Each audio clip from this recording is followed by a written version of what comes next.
నమస్తే. Welcome to icon politics. నేను మీ సురేంద్ర. అయితే ఒకవైపు ఏపీ లిక్కర్ స్కామ్ లో అరెస్టుల పర్వం జరుగుతూనే ఉంది. ఇంకో వైపు ఏమన్నా లిక్కర్ స్కామ్ కి సంబంధించి దాదాపు 5గురు విదేశాలు పారిపోయారనే మాట కూడా వినబడుతుంది. ఇదే కాకుండా ఇంకొక అంశం ఏంటంటే ఆ లిక్కర్ స్కాము ఆ అన్ని వేళ్ళు వైఎస్ జగన్మోహన్ రెడ్డి వైపు చూపిస్తున్నాయి అనే మాట వినబడుతుంది. అయితే లిక్కర్ స్కామ్ జగన్మోహన్ రెడ్డికి చూపిస్తుంది కాబట్టి జగన్మోహన్ రెడ్డిని అరెస్ట్ చేయాలా వద్దా అనే తర్జన భర్జనలో కూడా ఉన్నట్టు కూటమి ప్రభుత్వం భావిస్తున్నారు. ఇదే విషయమై మనతో మాట్లాడడానికి కొండవదలు గౌతమ్ గారు ఉన్నారు. నమస్తే సార్. నమస్తే అండి. సార్ అయితే గత 1 మంత్ గా మనం లిక్కర్ స్కామ్ విషయం బాస్ ఎవరు ఎవరు అంటే అన్ని వేళ్ళు జగన్మోహన్ రెడ్డి వైపు చూపిస్తున్నాయనే మాట వినబడింది. అయితే అవును. అరెస్ట్ విషయంలో తర్జన భర్జన పడుతున్నారు. అంటే అదే విధంగా కొంతమంది లిక్కర్ స్కామ్ లో ఉన్న ఆ, మనుషులు కొంతమంది విదేశాలు పారిపోయారనే మాట కూడా వినబడుతుంది. ఈ మాటలు ఎంతవరకు నిజం ఉంది సార్? ఈ రోజున ఈనాడు పేపర్లోనే డైరెక్ట్గా వచ్చింది కదా సురేంద్ర. ఒక 5గురు విదేశాలు పారిపోయారు అనే దాంట్లో. అందులో దరిదాపుగా 3 పేర్లు విజయసాయి రెడ్డి చెప్పిన పేర్లే ఉన్నాయి. ఒకటి అవినాష్ రెడ్డి, ఇంకొకటి ఎవరు ముస్లిం పేరు సయ్యద్ గౌస్ ఏదో ఒకటి, ఒక పేరు చెప్పారు. ఇంకొకటి చాణక్య.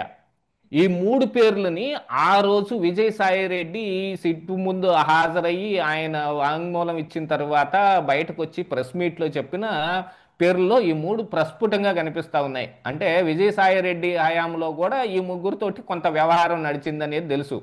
రాజకాశి రెడ్డి పేరు చెప్పాడు, ఎందుకంటే ఈ వ్యవహారం నడిపించింది మొత్తం రాజకాశి రెడ్డి కాబట్టి.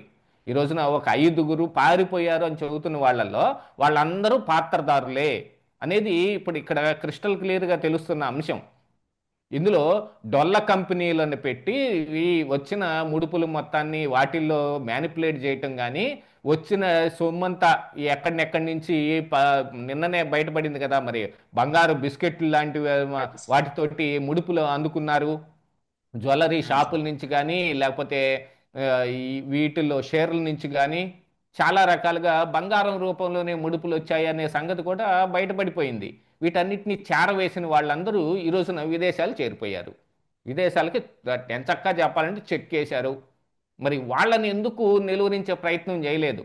వాళ్ళెవరు అనేది మరి వీళ్ళెవరు బయట పెట్టలేదా? ఎన్నో రకాలైన డిజిటల్ ఆధారాలని ఈ రోజున సిట్ సంపాదించింది. అందులో మెయిన్గా ఆర్డర్లు ఇచ్చే విషయంలో గతంలో చంద్రబాబు నాయుడు ఆ, అధికారంలో ఉన్న సమయంలో కంప్యూటర్ జనరేటెడ్ ఆర్డర్స్ వచ్చేవి. ఒక ప్రోగ్రామ్ను ఒకటి తయారు చేసి ఏపీబీసీఎల్లో ఉన్న స్టాక్ మొత్తాన్ని దానికి అందులో నుంచి షాపులకి వాళ్ళు అంటే అప్పట్లో ప్రైవేట్ షాపులు ఉన్నాయి, సేల్స్ అవుతున్న దాన్ని బట్టి కానీ, వాళ్ళు ఏపీబీసీఎల్కి ఆర్డర్ పెట్టుకుంటున్న దాన్ని బట్టి కానీ దాన్ని బేరీజ్ వేసుకుని ఒక రకంగా ఏఐ టూల్ లాంటిదని చెప్పుకోవాలి. ఏ ఏ స్టాక్కి ఎక్కువగా ఆ, ఇదవుతుందో దాన్ని మళ్ళీ తిరిగి ఆర్డర్లు పెట్టడం, ఇలాగా కంప్యూటర్ జనరేటెడే దీన్ని ఫాలో అయ్యారు. జగన్మోహన్ రెడ్డి గారు అధికారంలోకి వచ్చిన తర్వాత ఆ విధానాన్ని మార్చేసి, ఆ మార్చిన దాంట్లో మరి లిక్కర్ షాపులు మొత్తాన్ని గవర్నమెంట్ లిక్కర్ షాపులు చేసేసి, షాపుల్లో ఏమేమి సేల్స్ అవుతున్నాయో ఆ సేల్స్ మళ్ళీ ఆర్డర్ ఏం పెట్టాలి అనే దానిలో షాపుల నుంచి మరి ఏపీబీసీఎల్కి ఆర్డర్ వెళ్ళటం కోసం ఒక కంప్యూటర్ ప్రోగ్రామ్ ఒకటి పెడితే అందులో మాన్యువల్గానే ఆర్డర్ చేయటమే. కానీ షాపుల వాళ్ళు కానీ వాళ్ళు ఏ నిర్ణయం తీసుకుని ఆర్డర్లు చేయలేదంట. ఏపీబీసీఎల్లో ఉన్న మేనేజర్లే ఆ ఐడీలు మొత్తాన్ని పెట్టుకుని వాళ్ళే ఆర్డర్ పెట్టడం. వాళ్ళకి ఏది నచ్చితే అది కావాలనుకుంటే అది పెట్టడం. దీంతో పాటుగా ఇమిటేషన్ సరుకు ఒకటి వచ్చింది. ఫేమస్ బ్రాండ్లు ఉంటాయి, బ్యాక్ పైపర్ అనో లేకపోతే మ్యాన్షన్ హౌస్ అనో ఇలాగ కొన్ని పేర్లు ఉంటాయి కదా. వీటి ఈ వీటన్నిటికీ డూప్లికేట్ సరుకులు వచ్చినాయి. డూప్లికేట్స్. దానికి ఆర్డర్లు పెట్టడం, వాటిని తీసుకొచ్చి షాపుల్లో పెట్టడం. అసలు ఈ ఏపీబీసీలో ఉన్న మేనేజర్లో వీళ్ళందరికీ ఈ వ్యవహారం మొత్తం ప్రతి వారం మరి రెడ్డి సెల్ ఫోన్కి వచ్చిన ఆర్డర్ల సంగతి ఏమిటి, మళ్ళీ తిరిగి కంపెనీలకు ఆర్డర్లు పెట్టిన సంగతి ఏమిటి అనేది అనూష అనే ఒక ఉద్యోగస్తురాలు రెడ్డికి పంపిస్తుంది. దాని ప్రకారంగా రెడ్డి, ఇదిగో మీకు ఇంత ఆర్డర్ వచ్చిందంట కదా, ఇదిగో మా వాటా ఇంత, అందులో ఈ 20%, ప్రతి కేసుకి 20% వసూలు చేశారు. ఫస్ట్ 12%, తర్వాత 20%. మరి ఆ అనూష అనే ఆ ఉద్యోగస్తురాలు ఇచ్చిన సమాచారం ప్రకారంగా రెడ్డి వాళ్ళందరికీ నిర్ణయించాడు, ఇదిగో మీరు ఎంత ముడుపులు కట్టాలి, ఈ రూపంలో కట్టాలి. అవి తేటానికి వీళ్ళందరినీ వాడారు. ఆ తెచ్చిన తర్వాత వాటన్నిటిని డొల్ల కంపెనీలకు పెట్టడానికి వీళ్ళు చేశారు.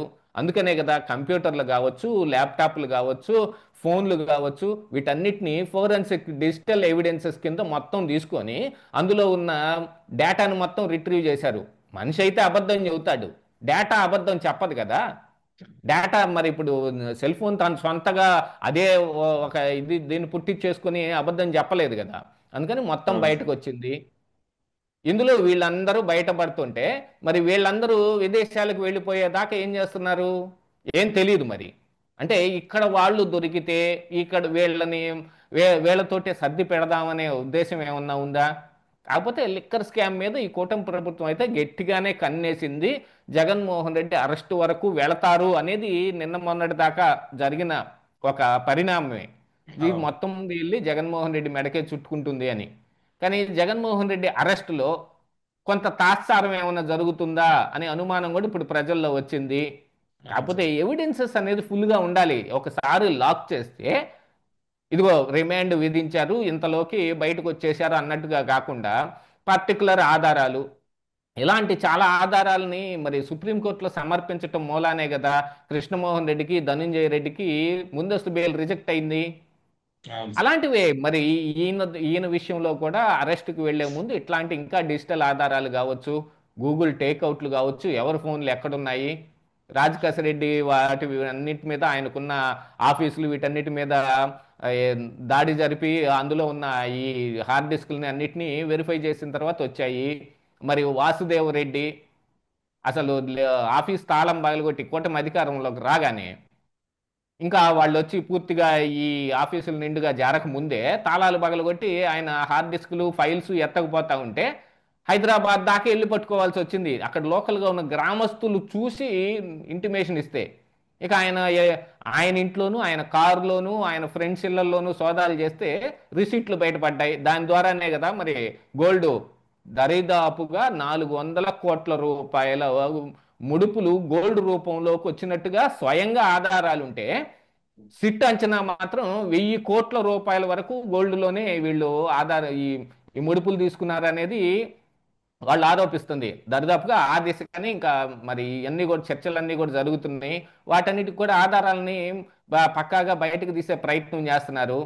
ఇంకా ఎవరు సజ్జల శ్రీధర్ రెడ్డి అప్రూవర్గా మారాడనే కొన్ని వార్తలు కూడా వినిపిస్తున్నాయి. ఇందులో డి లాజిస్టిక్స్ అనే సంథింగ్ ఏదో ఒక తిరుపతి బేస్లో ఉన్న ఒక కంపెనీ, ఆ కంపెనీ మరి వీళ్ళల్లో నుంచే వచ్చిందట. ఈ పారిపోయిన ఈ ఐదుగురిలో ఒకళ్ళది అని అంటున్నారు.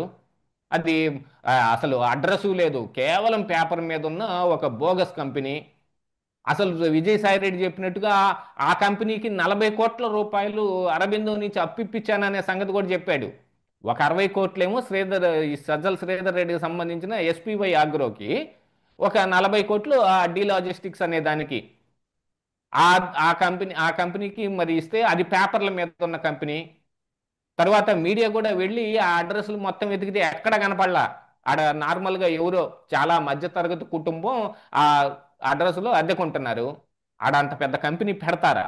పెట్టే అవకాశమే లేదు. తిరుపతి ఆ, ఏదో కాలనీలో ఉందంట ఆ ఇల్లు, ఆ అడ్రస్. ఈ పారిపోయిన వాళ్ళల్లో ఒక వ్యక్తిది ఆ డీ లాజిస్టిక్స్ కంపెనీ అనేది కూడా ఇప్పుడు బయటకు వస్తున్న అంశం అయితే మరి ఇది జగన్మోహన్ రెడ్డి దాకా ఎప్పటికి చేరాలి? ఇలా పారిపోయే వాళ్ళు పారిపోతూ ఉండగా ఇలా చెప్పాల్సిన అబద్ధాలని నిజాలని కలిపి విజయసాయి రెడ్డి లాంటి వాళ్ళు డబల్ డ్రామా ఆడుతుంటే అఫ్ కోర్స్ ఆయన కూడా ఏం వదిలిపెట్టలేదు. ఆయన కూడా ఇందులో ఆ, సాక్షిగా ఏం కాదు, A5 గానే చేర్చారు. అప్పట్లో అదే ఆయన సార్. హస్తం కూడా గట్టిగానే ఉంది. ఆ తరువాత ఆయన మరి వైసీపీ వదిలేసి బయటకు రావటం, బీజేపీ వాళ్ళకి దగ్గరగా జరిగే ప్రయత్నం జరగటం, టీడీపీ వాళ్ళని కూడా మంచి చేసుకుని దువ్వుతున్నట్టుగా ఉండటం, వీటన్నిటిని చూసి ఇంకా విజయసాయి రెడ్డి అరెస్ట్ జరగల. యాక్చువల్గా ఈ పార్టీకి విజయసాయి రెడ్డి అరెస్ట్ కూడా జరగాలి కదా. అవును రాజకేశ్ సార్. రెడ్డి అరెస్ట్ జరిగింది, చాణక్య అరెస్ట్ జరిగింది, దిలీప్ అరెస్ట్ జరిగింది. ఇక ఈ మెయిన్ ముఖ్యమైన వ్యక్తులని చెబుతున్న సజ్జల శ్రీధర్ రెడ్డి అరెస్ట్ జరిగింది. ధనుంజయ రెడ్డి, కృష్ణమోహన్ రెడ్డి, మరి గోవిందప్ప బాలాజీ, జగన్మోహన్ రెడ్డితో ఉన్న లింకులు ఎస్టాబ్లిష్ చేసి ఆయన అరెస్ట్ జరిగింది. విజయసాయి రెడ్డి అరెస్ట్ ఎందుకు జరగల? అదే సార్. అంటే అదే ఆయన్ని డౌట్ వచ్చింది. కాపాడే ప్రయత్నం చేస్తున్నారు. ఆయనకి సంబంధం ఉన్న ఈ ఐదుగురు తప్పించుకొని పారిపోయారు అని ప్రజలు ఇప్పుడు అనుకోవటంలో ఏమన్నా ఆశ్చర్యం ఏమన్నా ఉంటుందా? అందులో అదే సార్. అదే సార్. వీళ్ళందరూ విజయసాయి రెడ్డికి సంబంధించిన వాళ్ళేమో అనే ఒక అనుమానం కూడా వస్తుందా లేదా? అవును సార్. అందుకని విజయసాయి రెడ్డిని అరెస్ట్ చేస్తే వీళ్ళందరూ దొరికేవాళ్ళు అని అందరూ అనుకుంటానే ఉన్నారు ఈ రోజున. అవును. ఏది ఏమైనా మొత్తం అయితే గట్టిగానే లాక్ చేయటానికి కూటమి ప్రభుత్వం చూస్తుంది.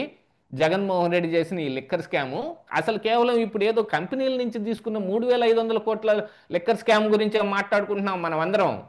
ఇంకా అసలు పెద్ద లిక్కర్ స్కామ్ వేరే ఉంది.